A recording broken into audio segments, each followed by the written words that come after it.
Okey, Assalamualaikum guys. So hari ni kita ada satu lagi sesi penyerahan cek kepada owner. Macam biasa, seperti yang lepas-lepas, kita nak dapatkan sedikit feedback ataupun komen-komen yang jujur daripada Mr. Client sepanjang beliau gunakan khidmat saya. InsyaAllah, mungkin doktor ada apa-apa komen yang mungkin kita boleh tambah nilai sepanjang doktor berurusan dengan saya. Okay, Alhamdulillah, syukur kepada Allah SWT. Terbaiklah, tak boleh nak kata apa lagi lah. Dari segi prosesnya mudah, saya dia jelaskan dengan sejelasnya.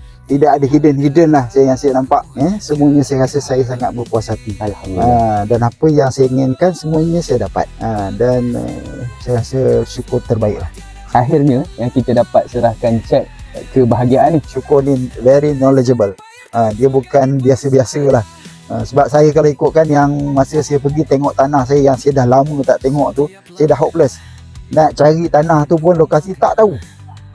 Tapi dengan syukur dia masih ada cara lagi, dia ada jalan lagi, dan akhirnya tanah yang sebelum tu saya dah tinggal lama dah, Yang tak jumpa akhirnya terjual. Akhirnya terjual. Alhamdulillah. So sebenarnya bukan kerana saya, tapi sebenarnya atas kerjasama bersama. Sebab kadang-kadang kerjasama ni yang memudahkan setiap urusan lah sebenarnya. InsyaAllah. Kalau daripada sudut bintang lah, star lah, agak-agak boleh bagi berapa tu? Kalau maksimum 5 saya bagi 5 lah. Alhamdulillah. Kalau 5 bagi 5. Satu penghargaan yang mantap, insyaAllah. Okey, so kawan-kawan yang kat luar, kalau kata ada nak jual beli tanah, insyaAllah kita boleh uruskan, boleh bagi.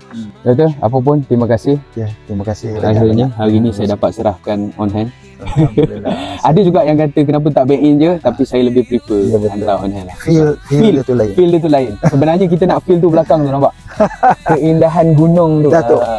Gunung Datuk. Gunung Datuk. Ya, Datuk. Okay guys, Assalamualaikum.